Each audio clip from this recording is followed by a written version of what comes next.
Welcome to Top Advisor Marketing, where you will learn how to become a prolific online influencer, attract more ideal clients, and grow your practice.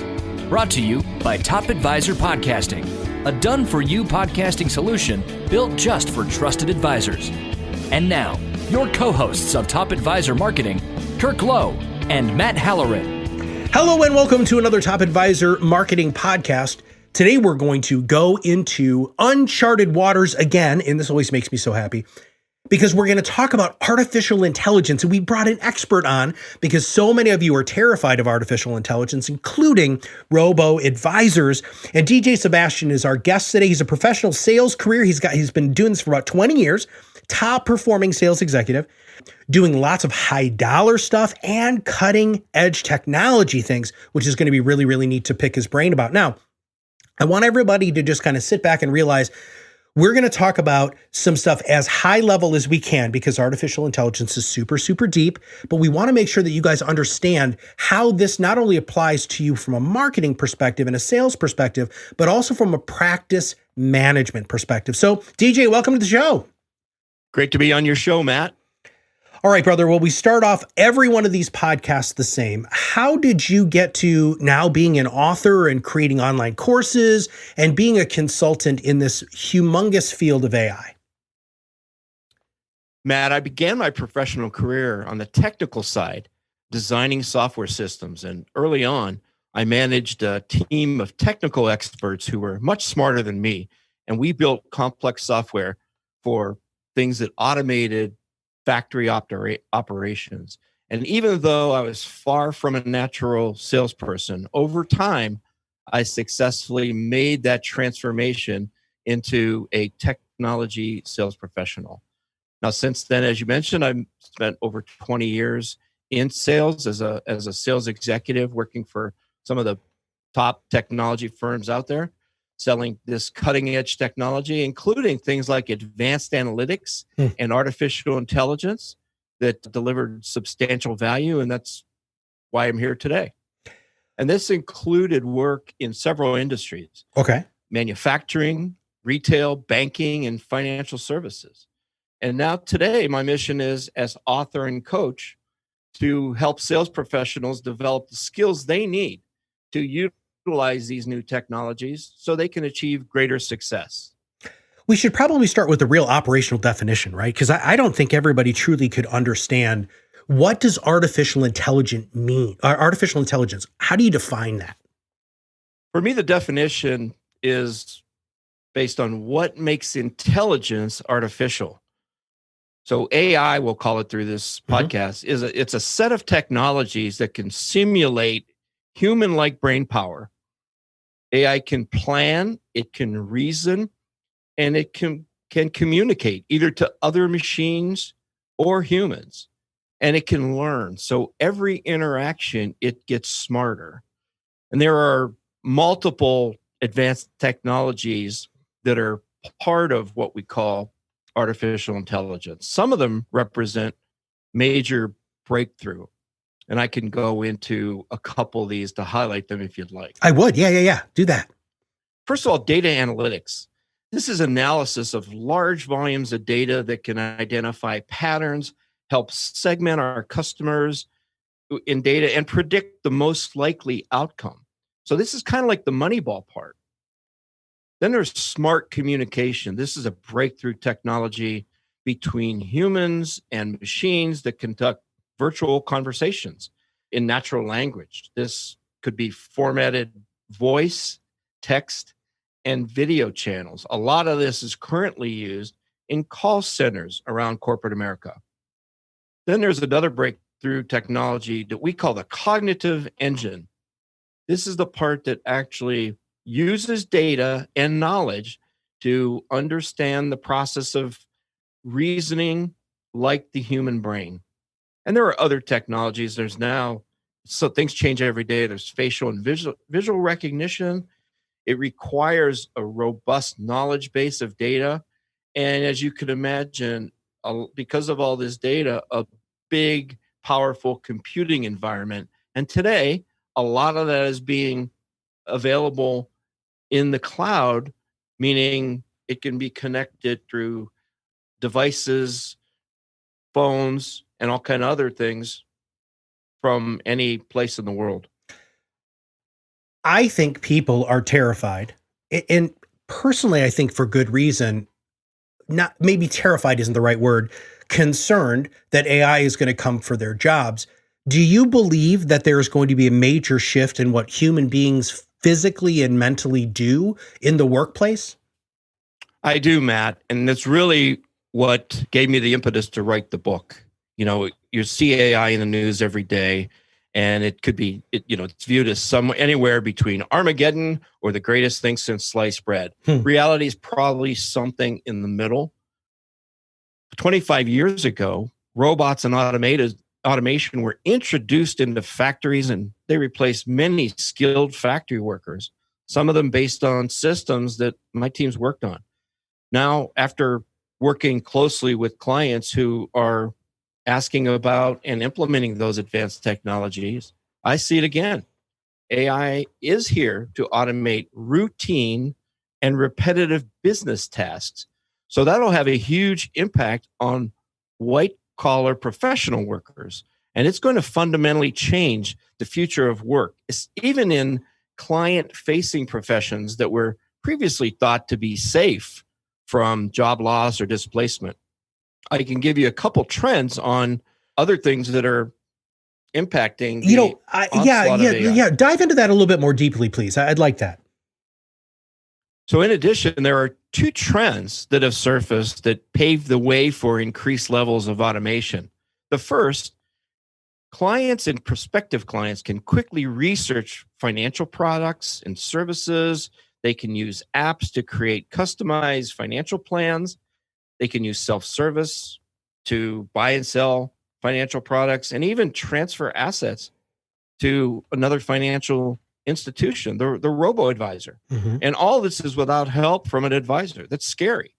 So more and more technology-driven self-service and electronic commerce functions, such as these robo-advisors, are available to conduct transactional tasks. And this is going to become more prevalent as generations of video game players become prospective clients. Can you imagine that? Oh my gosh, yeah. Secondly, social communication trends. So much of our interaction in our personal and our business world is electronic. Text, email, online chat. Seems that nobody wants to talk to anyone anymore. This presents a challenge for all salespeople. And in that, I include financial advisors as salespeople because we're all in sales. Artificial intelligence can even conduct what we refer to as conversational commerce, where interactions that used to require a face-to-face meeting or a phone call can often be handled through these other methods that are electronic, text messaging, video communications. It's becoming very, very impersonal. So I've experienced this a bunch. I'm a huge tech fan. I am an early adopter more than I think my family would like me to, because there's all sorts of gadgets that didn't make it that I spent money on. But one of the things that I've noticed a lot is on websites specifically, that there'll be that little chat bot in the corner, and it's a bot, right? It's AI. Sometimes I love it and sometimes I don't. But it seems to me that it makes me feel that the company wants to be responsive to my needs. Do you think that that same sort of responsive bot could be put on financial advisors' websites to answer basic questions or direct them in the right direction? The opportunity is certainly there, especially if it's done right. I've seen so many of these that it's just viewed as a replacement for customer service reps that are oftentimes offshore and don't lead, their interactions don't lead to customer satisfaction. So the ones that are built right, though, actually lead the client through a series of questions. And when it's AI driven, based on the response, they can provide either an answer or a multiple choice situation where they select what they mean by it.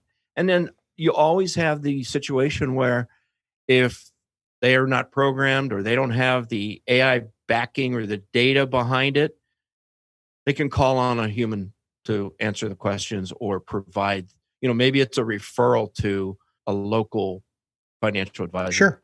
Now, the first law of communication is message sent is not necessarily message received. How can if I'm just communicating with friends or family, I can say something and it is perceived by the listener very, very different than I intended. Now, I might get super nerdy here, dude, so I'm sorry if I'm going to do that, but how does AI account for that? I mean, how you said that it learns. We have communication issues just as human beings. How does it translate into the world of AI? So some of the textual analysis can even look at tone and meaning based on the words that are put together, even things like emojis. There's a sad face on an emoji. Oh, they're not happy. So there is breaking technology within AI that can help try to understand the meaning and whether the client is in a good situation or they're having a problem where you might need to escalate that call. Tone. That's magnificent. I've been a bunch of conferences lately, DJ, and artificial intelligence or robo-advisors just haven't really been coming up as much, but it always comes back down to how do you differentiate yourself, from the advisor down the street, or in this situation, technology. I think it's a double-edged sword. So I'm just going to elaborate on that, and then I obviously want your opinion. The routine tasks that you're talking about and having computers or technology take over those routine tasks, to me, is a gift, right? I mean, if I didn't have to do A, B, and C every single solitary day, if something could do it for me, like my Alexa or Siri or whatever could do it for me, that would be absolutely fantastic. The lower level kind of grinding work that we have in financial services, if that can be done by artificial intelligence, that's magnificent. But the human component of it, which people still like the face-to-face shaking hands, giving hugs, handing a tissue, do you ever think that component of a financial services life, financial advisor's life, will be taken out? Do you think that all of the gamers, which is everybody now, the millennial generation, even young Generation X, which is what I am, we grew up interfacing with screens. Do you think we're ever going to not want that human connection? I don't think so. There'll be a certain set of people that will be able to self-service, and sometimes maybe they're not customers you want to spend time with. But the most valued customers, clients, are the ones that you want to focus your time on. Then there will always be a need in sales, in financial advisors, that we need a valuable consultant. We need an advisor, a trusted advisor that we could build and rely on. These are important decisions that people are making, and something that's spit out from a robo-advisor might not know the whole story, especially if there's not a deep conversation or set of conversations in building their plan. You sent me some stuff ahead of time, which, by the way, for anybody who's going to be a guest on the show, I freaking love that, because I want to know what my guests want to talk about. And it also gives me an opportunity to really sink my teeth into, asking second and third level questions on this stuff. But TJ, you sent me this awesome kind of bullet pointed list. I really just want you to go over it. Now, I'm going to ask you some follow-up questions, but the question is, what must advisors do to prosper in this world? And the first thing that you talk about, and I think these are wildly insightful, by the way, is being proactive. What does that mean? Most advisors react to their clients calling in. What do you mean by being a proactive advisor? So it seems that the goal was always to become a trusted advisor. You don't start there, but rather than being just that on-demand resource where somebody sends you an email or calls in and you're waiting for that client call, be more proactive about it. Go out on behalf of your client, looking for ways to help them in new areas, and initiate approaches to continually add more value to your relationship. So it's that unsolicited call that, hey, Matt, I got something for you. We need to get together. May take a half hour, but I think you'll really be interested in it. Isn't that going to be more impactful than just waiting for that email? So even for your marketing touch points, be able to structure them so each touch point can deliver some valuable information each time you reach out. If it's just hey, it's time for our mid-year review.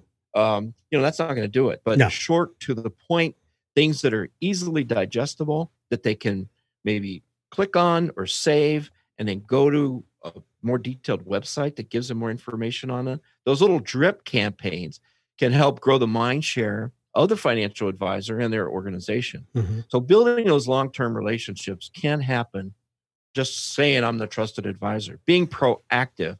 So using your personal touch, not just looking for a quick win in and out.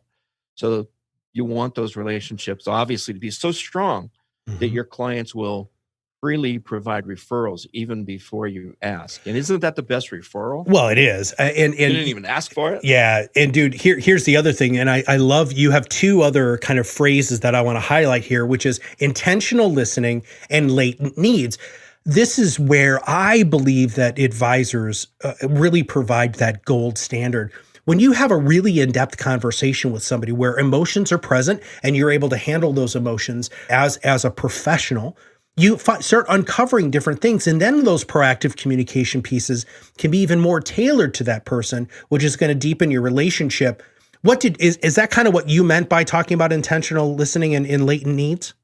Yes. Many salespeople and advisors believe that listening is just waiting for their turn to talk. Yeah. It's much more than that. You want to use what we call intentional listening to gain that deeper understanding. So understand what they're most passionate about, what's most important. It might not come out during the first sentence or the first part of the meeting. You need to ask them questions and then take action to show you can meet their needs better than anyone else. And then follow up, obviously, because their dreams and priorities will change over time and as life changes. So those in-depth conversations will help you uncover things that aren't at the surface that wouldn't be able to be brought out by an AI app, Mm-hmm. and then the client knows you care. And a lot of it's creativity. We discount creativity in the business world, but it's a very important thing to be able to, you want to get to, you're having problems breaking through, just trying to be creative and understanding what maybe some other people have done to be successful can be very important. One of the best financial advisors I've ever met spent probably first meeting 45 minutes asking about our family. Where are we? What age? What are their goals? And how better to engage somebody than let me tell them about my family, which is my wife and my two daughters.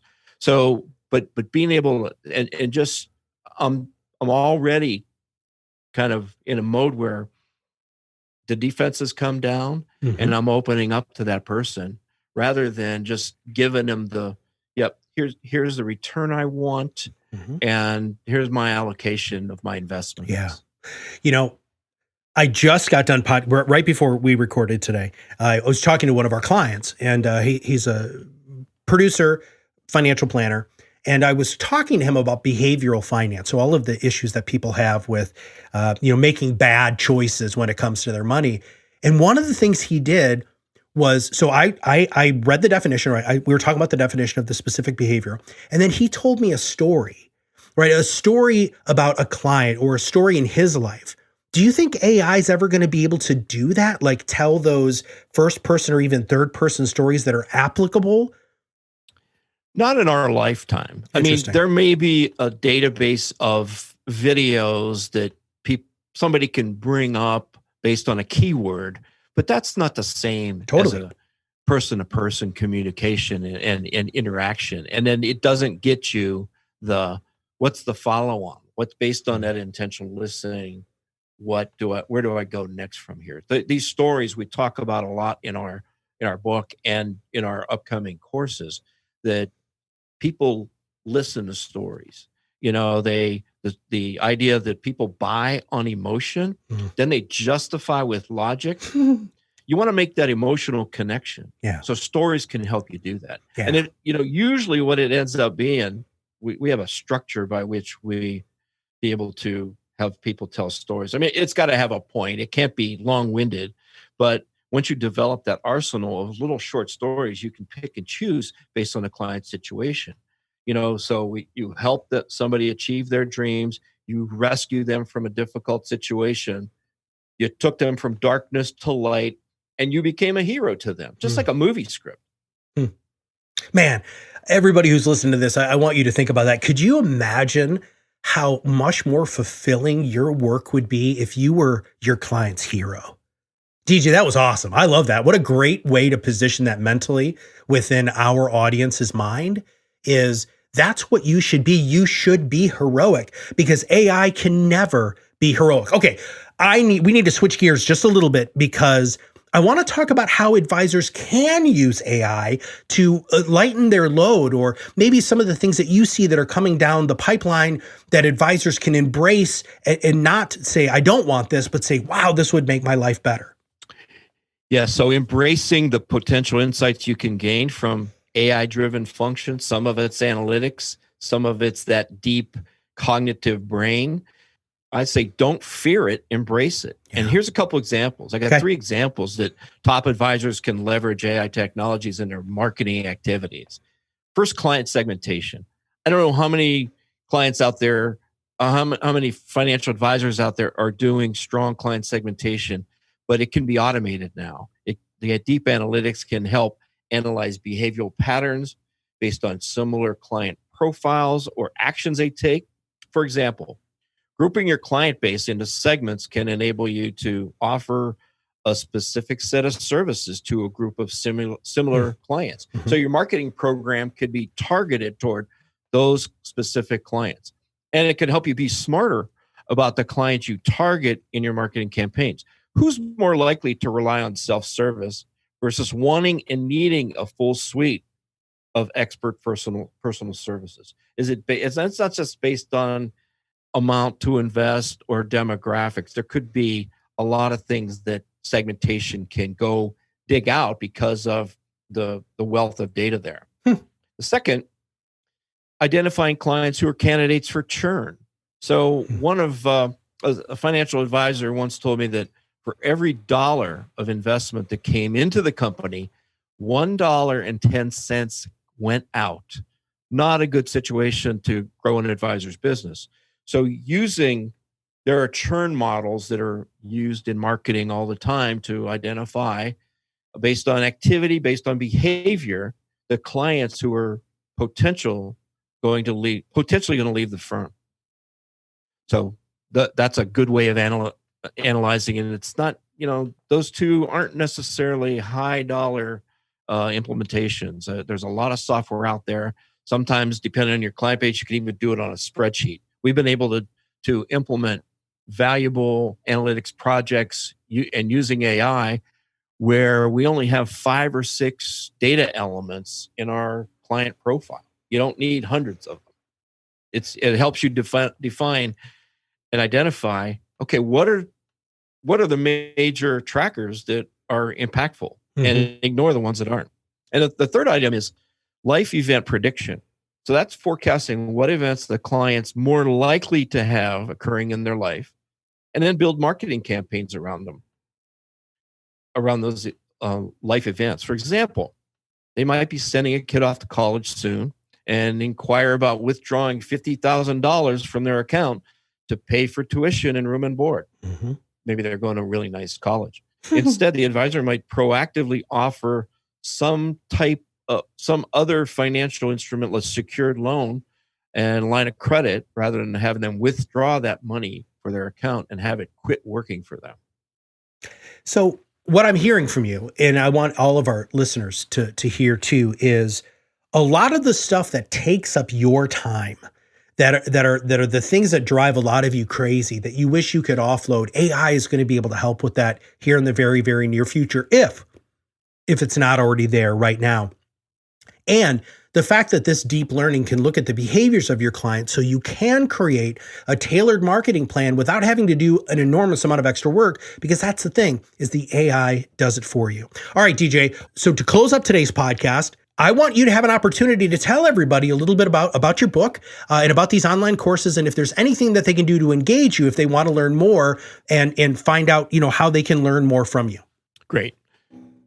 So my book is called The Selling Revolution. It's prospering in the new world of artificial intelligence, and it goes through some of the behavioral and personal traits that salespeople need to embrace to become successful in this new world. And I'm also working on producing online courses. Some of the content is in the book about becoming a great communicator. So AI cannot yet match the capabilities of great human communication. So being able to paint a vision for your client for what the future state could be, and during your personal meetings, even your dinner seminars for your prospective clients, or phone calls or emails, develop and use those stories and examples in every one of your marketing touch points so you can give value in every communication. So my email is dj@thetechseller.com. And you can go to my website, which is thetechseller.com. There's even a free gift out there for podcast listeners. It's a report entitled The Top 10 Tips for Crystal Clear Communication. Nice. Well, we'll make sure that we have links to all of those in the show notes. But DJ, man, this was fascinating. I'm so happy because we actually connected via LinkedIn, didn't we? Through a referral from another person that was on your podcast. That's right. Funny. That's right. But please make sure that everybody looks you up on social too, because that way we can, they can keep abreast of what's going on. So DJ, thank you so much for being on the show. This was freaking awesome. Thank you. Please make sure that you check out the show notes because we're going to have links to everything that DJ was just saying. Make sure you check out his book, The Selling Revolution, Prospering in the New World of Artificial Intelligence. Please go to his website, thetechseller.com. Check out the book, check out these new courses, download this free resource. AI can be your friend. It can lighten the load and stop these repetitive tasks that honestly, a lot of times drive you all crazy because the accuracy of you doing these repetitive tasks is not 100%. Whereas using technology, they can have that done so accurately and efficiently. It can not only save your brain, but it can also save your butt so that you're not making as many mistakes. If you have not subscribed to the podcast, make sure you click that subscribe now button below. And if you have anybody who would be a good guest, just like DJ was referred to us by another guest, all you have to do is email me, matt@topadvisorm.com. I would love to talk to you about other guest ideas or topic ideas that you'd like us to cover on the show.